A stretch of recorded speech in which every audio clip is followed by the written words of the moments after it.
Hey folks, let me get adjusted here just a little bit. There we go.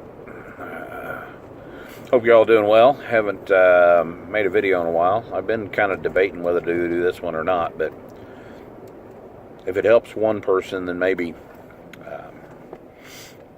it'll all be worth it.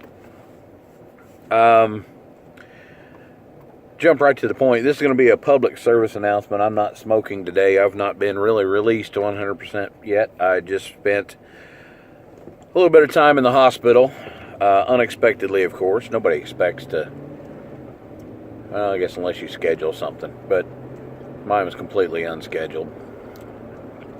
I'm going to go back and kind of tell a little bit about what was going on. And again, I really struggled to whether I wanted to do this video or not. But again, I'm not doing it out of sympathy. I'm doing it to maybe hopefully help somebody. Something to think about. A while back, this is the 1st of August. This was the middle of July, 15th, I think. Actually, it was middle of July, 15th, 14th, 15th. I was out spending the day with my daughters and my son, my kids, and we were, out running around on a Saturday. Went out to dinner, and I got coming back. You have to excuse me. I'm driving while I do this.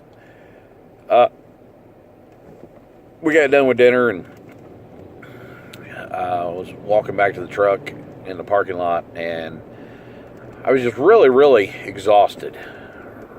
Had to stop and catch my breath when I got to the truck before I got in. Just really wore out, and it was hot. It was really hot.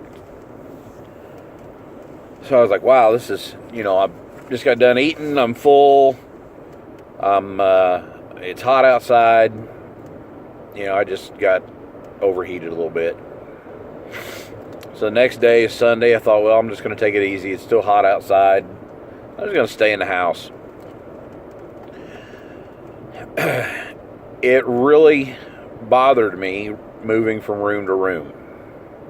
I get up from watching TV or a little bit or whatever. I get up and go into the bathroom and real short of breath, real winded.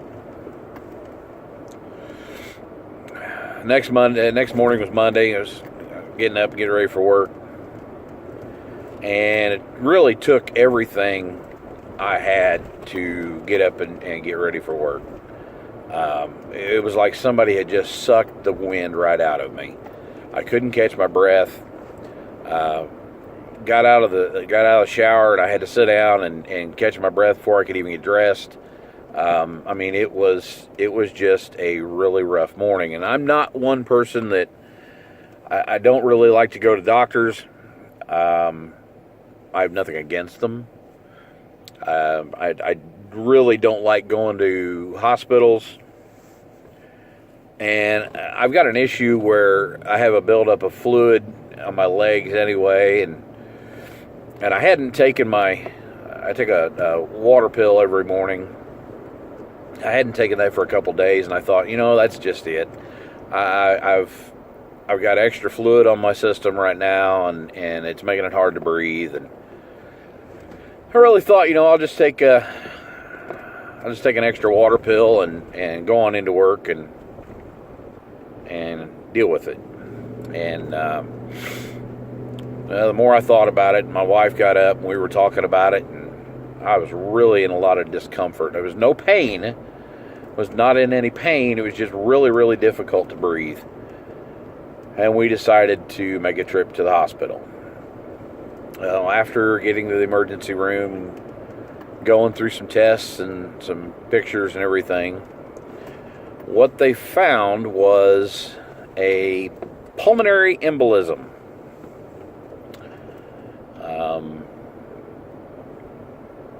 The technical term, what the doctor said was massive pulmonary embolism bilateral, which basically means I had several large blood clots on both sides of my lungs. It was not a very pleasant thing to hear. Once they decided you're not going anywhere, of course they started blood thinners in the IV almost immediately, so it would not be any more clotting. They took me up to the critical care unit, and almost immediately there was a cardiologist. I mean, before they even got me transferred over into the bed. I've looked at your films. We've got a serious situation. We need to get this taken care of immediately. Blah, blah, blah. Long story short, they actually, the next morning, they went in, similar to a cardiac catheterization, where they go up through vein in your groin area. They went up into my heart, into one side, out the other, went into my lungs, and actually removed the clots that they could get to. What they couldn't get to, they administered some medication to them and dissolved the smaller pieces that went through and went out of my body.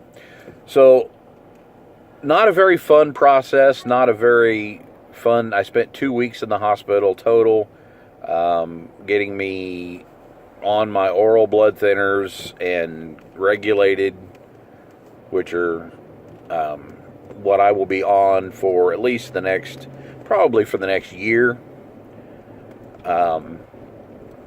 So what caused this? This is where I get to my public service announcement.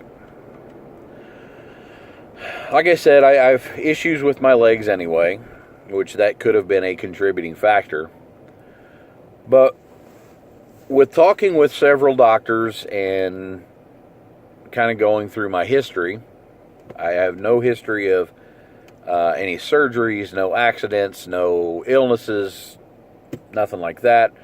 Other than being overweight, I have a pretty good blood workup, no heart issues, no diabetes, no cholesterol issues. I have really good genes, I guess. That's what I've been told. So what happened was, those that follow me on Facebook, Instagram, I'm not sure if I posted Instagram or not, but we had taken a trip to Gulf Shores, Alabama, back in the end of June. And we drive. I love to drive. And it has always been, I'm a little like my father. I want to get there and enjoy the destination and have a good time on our trip. So with weather against us and with traffic against us, it was roughly 11 and a half, 12 hours both ways, down there and back. And I have a couple of instances where my legs were really, really hurting. I got out at one point and had to rub them down, change my shoes. But the doctors are telling me that that's probably what caused the clots in the first place in my legs. They broke loose and traveled to my lungs. I dodged an extremely large bullet that they didn't go and lodge in my heart or travel to my brain.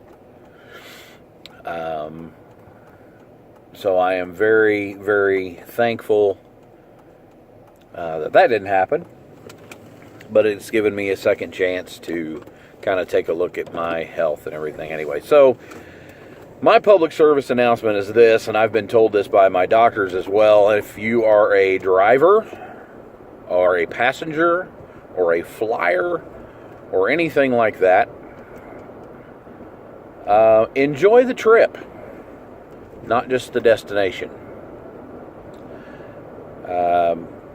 Get up and move around if you're on a plane every couple hours, if you have a long flight. If you are on the road, stop every couple hours, get out, walk around, stretch, keep your body moving, keep your blood flowing. It's not even a bad idea. The doctor actually had a visit yesterday. He said it's not even a bad idea to take an aspirin or two before your trip, or a couple days before your trip. Take a couple of aspirins. That way your blood kind of thins itself out a little bit, and it doesn't have a tendency to pool like mine did. So, again, I apologize. I'm on my way into work, driving. So, public service announcement. Folks, I know a lot of you are good friends, and I know we've had some losses in the past couple of years in the community, and I don't want to see something happen to anybody. Then maybe I can throw my 2 cents in the hat and help prevent. So please enjoy the destination, enjoy life.